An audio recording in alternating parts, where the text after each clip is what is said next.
اللہم صلی علی محمد وعلی آل محمد کما صلیت علی ابراہیم وعلی آل ابراہیم انک حمید مجید اللہم بارک علی محمد وعلی آل محمد کما بارکت علی ابراہیم وعلی آل ابراہیم انک حمید مجید۔ محترم سامعین، السلام علیکم ورحمۃ اللہ وبرکاتہ۔ امید کرتی ہوں آپ جہاں بھی ہوں گے اللہ کے فضل و کرم سے خیر و عافیت سے ہوں گے، اور دعا گو ہوں کہ اللہ پاک آپ کو ہمیشہ صحت و سلامتی کے ساتھ پیار و محبت والی، خوشیوں والی، اتفاق اور اتحاد والی زندگی عطا فرمائے، آپ کو کبھی کسی کا محتاج نہ بنائے، آمین۔ سامعین، آج میں آپ کی خدمت میں ماہ رمضان المبارک کی دوسری بدھ کا ایک ایسا عمل لے کر حاضر ہوئی ہوں جس کی برکت سے انشاءاللہ بفضل خدا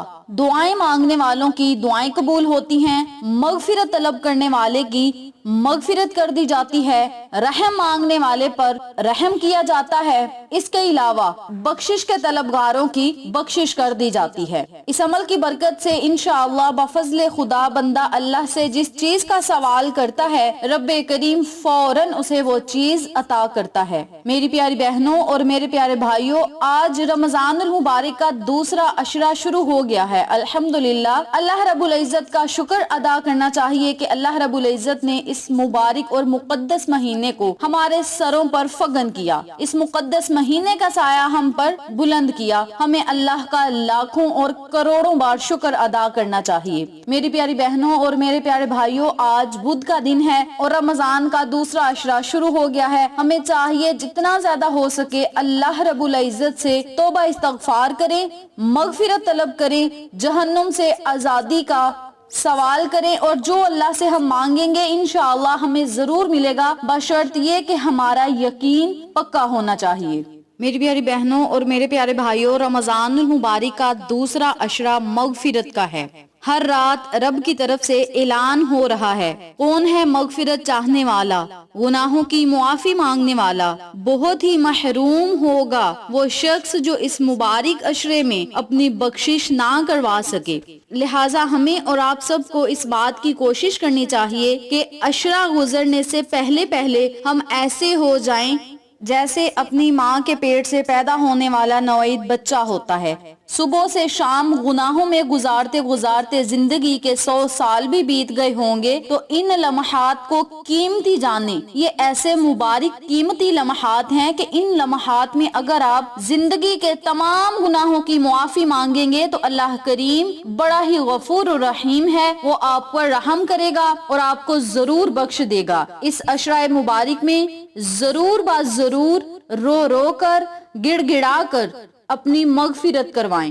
اللہ رب العزت بڑا کریم ہے، معافی کا حکم دیتا ہے، معاف کرنے والے کو پسند بھی کرتا ہے، معاف کرنے کے بعد جتاتا بھی نہیں، اور فرشتوں میں بھی اعلان کر دیتا ہے کہ میں نے اسے معاف کر کے اپنا دوست بنا لیا ہے، اور فرشتوں سے فرماتا ہے کہ تم بھی اس سے محبت کرو۔ تو میری پیاری بہنوں اور میرے پیارے بھائیوں، بڑا ہی مقدس یہ والا عشرہ ہے، اس عشرے کو آپ ضائع مت کریں، جتنا زیادہ ہو سکے توبہ استغفار کا ورد کریں، گناہوں سے معافی مانگیں، بخشش کا اللہ سے سوال کریں، جنت الفردوس کا سوال کریں، اور جہنم سے آزادی کے لیے اللہ رب العزت سے دعا کریں۔ قرآن و حدیث اور بزرگان دین سے منقول مغفرت حاصل کرنے کی ایسی دعائیں اور اعمال دیے جاتے ہیں جس سے اس عشرہ مبارک کا لمحہ قیمتی سے قیمتی تر ہوتا چلا جاتا ہے۔ اور آج میں آپ کو جو اعمال بتاؤں گی، جو وظائف بتاؤں گی، ان وظائف کو کرنے والا دونوں جہانوں کی بھلائیاں اور خیریں جمع کر لیتا ہے۔ تو میری پیاری بہنوں اور میرے پیارے بھائیوں، آج میں آپ کو جو عمل بتاؤں گی، جو وظیفہ بتاؤں گی، اس عمل کو آپ لازم کریں۔ انشاءاللہ میرے رب نے چاہا تو دنیا اور آخرت کی کامیابیاں آپ کا مقدر بن جائیں گی۔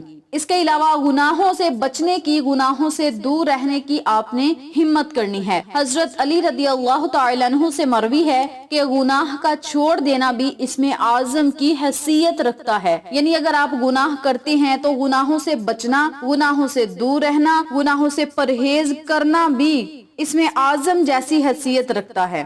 اس بات کی تائید بخاری شریف کے اس واقعے سے بھی ہوتی ہے جس میں 3 شخصوں کا ذکر ہے کہ وہ غار میں پھنس گئے اور نکلنے کا کوئی رستہ نہ تھا، پھر ان تینوں نے اپنے اپنے اعمال کا واسطہ دیا۔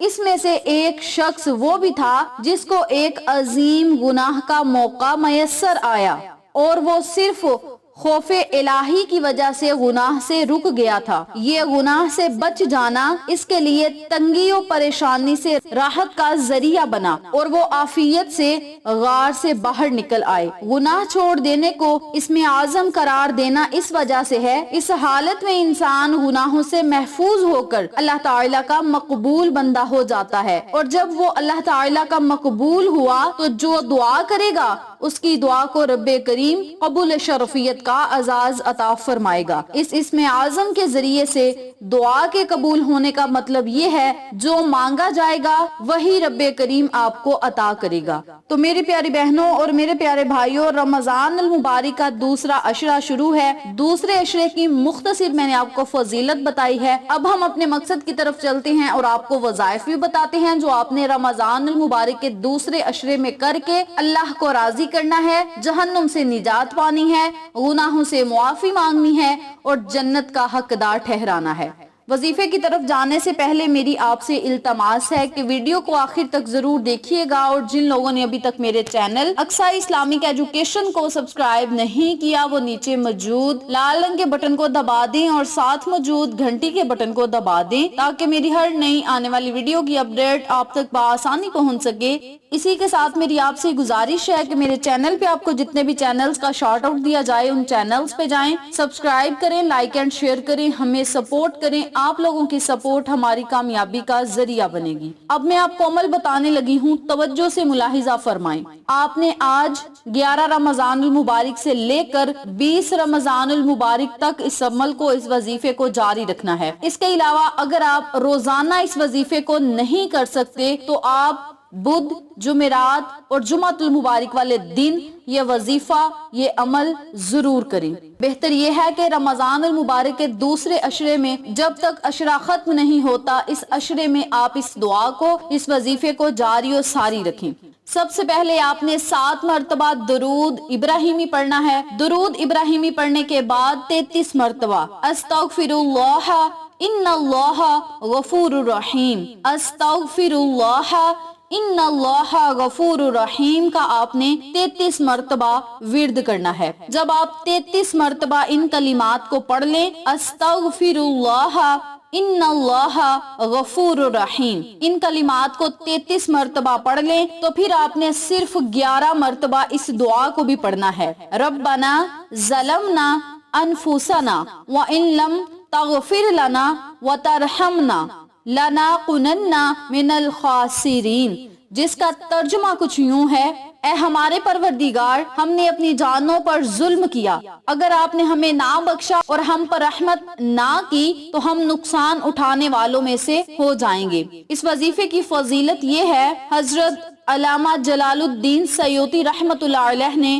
اپنی تفسیر در المنشور میں لکھا ہے، حضرت آدم علیہ السلام کو جب جنت سے نکالا گیا تو آپ علیہ السلام سال ہا سال روتے رہے، تو اللہ تعالیٰ نے آپ علیہ السلام کو یہ کلمات سکھائے اور ان کے ذریعے سے آپ علیہ السلام کی دعا قبول ہو گئی۔ تو میری پیاری بہنوں اور میرے پیارے بھائیوں، ان کلمات کو آپ لازم پڑھیں، صرف 33 مرتبہ استغفر اللہ ان اللہ غفور الرحیم کا آپ نے ورد کرنا ہے۔ جب آپ 33 مرتبہ یہ کلمات پڑھ لیں تو 11 مرتبہ آپ نے ربنا ظلمنا انفسنا وان لم تغفر لنا وترحمنا لنکونن من الخاسرین کا آپ نے ورد کرنا ہے۔